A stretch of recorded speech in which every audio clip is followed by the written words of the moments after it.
In today's episode, I'm going to be explaining how I'm going about restoring an old vintage Marlinspike knife. It's been on the back burner for a while, so I finally decided to pull it out and go ahead and get this knife done. And so that episode's coming right up. Stay tuned.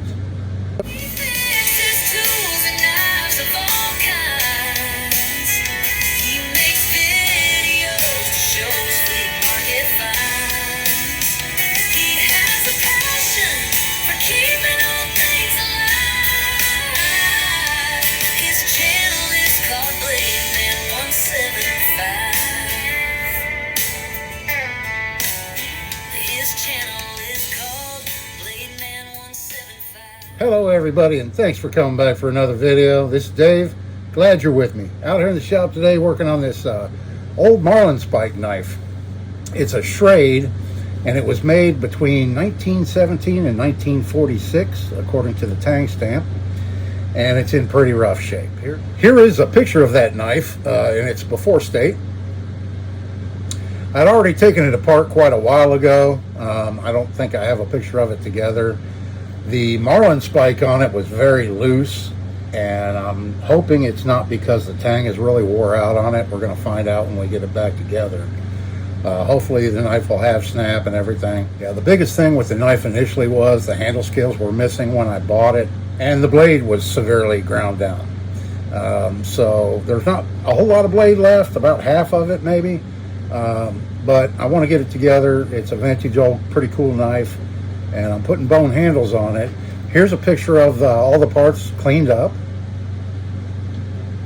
and let me show you where I'm at this stage. Okay, so I cleaned up the Marlinspike a bit. It has quite a bit of pitting in it, but it's still pretty solid.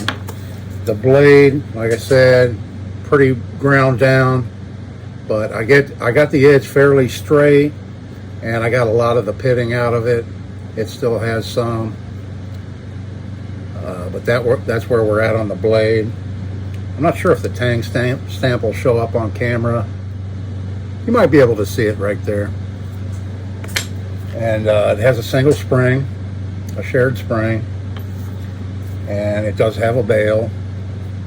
This is the old style Marlinspike knife. It doesn't have the locking Marlinspike like on a lot of the newer ones like that Camillus made and stuff. The scales, this is where I'm at on the scales right now. So this is that cow bone that I bought, and I have the holes drilled for the spring pins, and for these pins here to hold it on I'm going to use copper, just because copper is really soft, and I've had bad luck with bone cracking on me in the past. So the last few times I've used copper and I haven't had any issues, so that's what I'm going to do. Clean these up a little bit more. I've just got them rough shaped. I epoxied them on, and then I'm going to put these two pins in after I do the final shaping. And here's the other one. So yeah, I just cut them to approximately the right size, get them to where they fit really tight in between the bolsters.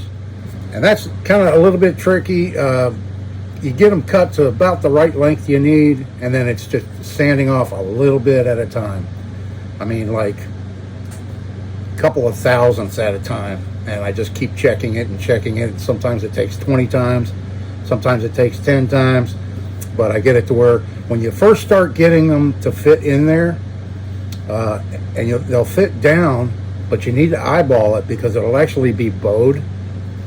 The brass will be bowed, or steel, or whatever is on the knife. It'll actually bow from the pressure of putting the handle material in there, whether it's wood or bone or stag or whatever you're using. It will bow, so just make sure it's nice and straight. If it's bowed a little bit, pull it out, sand a little bit more off, and until you get a nice tight fit. These are pretty easy because the bolsters are squared. On some knives there's a bevel on the bolsters, so you'll have to sand at an angle to get them to fit properly. But that's the trickiest part. And then I just get them rough sized and shaped to this point, glue them in, and then I like to drill the holes while it's still a little bit thicker before it's thinned down to the right thickness, just in case. Gives it a little extra material to to prevent chip out, that kind of thing. So what I'm going to do now, I'm going to finish sanding these down to the proper size and shape, and then I'm going to do some jigging. And I thought I'd show that on camera, a little bit of that. I have a piece of scrap bone here that I'm going to do a little practicing on. I have done jigging in the past, but I'm going to try to really do a nice job on the jigging on this knife. So I'll bring you right back here in a second when I get ready to start doing that jigging. Okay, I have my bone sanded down, and I have it pinned with copper pins. There you can see. So it's all ready. Here's my practice piece right here, and I have 3 carbide cutters. I have this one right here. I have this one right here. I think I've used this one before. I know I've used this one before. It's a little bit bigger. So I'm going to try this really small one first. I haven't done that yet, and just see what it looks like.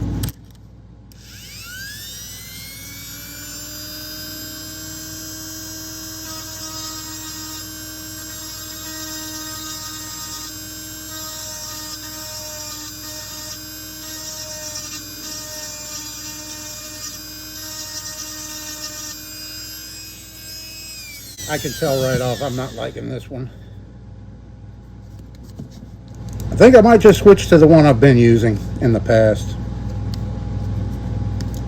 which is this one right here.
I just got this knife put back together, and I think it came out pretty nice. So here's what I started with. This is a piece of the bone that I bought at the grocery store for the marrow, and I think I got 4 pieces like this. This is the last whole piece I have. I've been cutting it up and using it, but I just wanted to show you that's what it started looking like. And here's the knife done.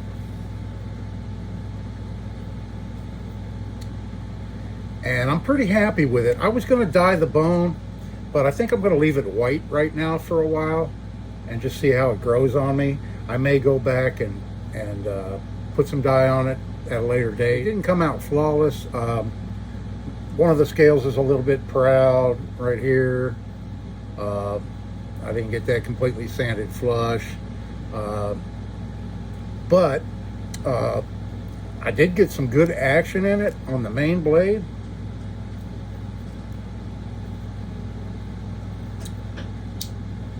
So that's pretty good. And then I do have good retention on the Marlinspike. It's retaining really well. I was worried about that. The problem is when it's fully closed, it was flopping a little bit. It would hang down just a hair, about like that much. So I just tightened up the pin a little bit more on that one. Didn't give it as much clearance, made it nice and snug so it stays closed, but it does spring open and have good retention, so it is usable. And there again, I used copper for the pins on all of the area that has the bone, and then I used nickel silver pins for the pivots, and then I used a copper pin for the bail, which is a little bit twisted, I just noticed. I'll have to straighten that out. But you know, it does have a lot of pitting in it. It is, you know, it's a 100-year-old knife. So I really can't complain too much. You know, I got it functional again. I used my, if you notice on my pins, my copper pins here, I used my homemade head spinners. I've showed these before, but these are just easy outs, which I'm not sure what they're hardened to, but they're very hard. But I used a carbide cutter and I dished them out on the end. So I have a small size and a larger size, and I used both of these to spin the heads on these pins, and it does a really good job on the copper. It works on nickel and it works on brass really well, but copper's so soft, it does a really good job spinning these heads. So there's a look at today's project. I'm going to call this one done for now. Like I said, I may go back later and dye the bone. I do like the looks of the white bone, so I may just leave it like that. And the next one I do, I may dye. So that's a look at how I put bone handles on an old Marlinspike knife made by Schrade. And I brought it back to life today. So pretty pleased with it. The blade is sharpened down quite a bit, but it's usable. Thanks for watching, folks. I hope you enjoyed the video. Leave me a comment down there. And if you're not subscribed, please subscribe. I really do appreciate that. Hope everybody's having a great day. This is Dave. See you in the next one.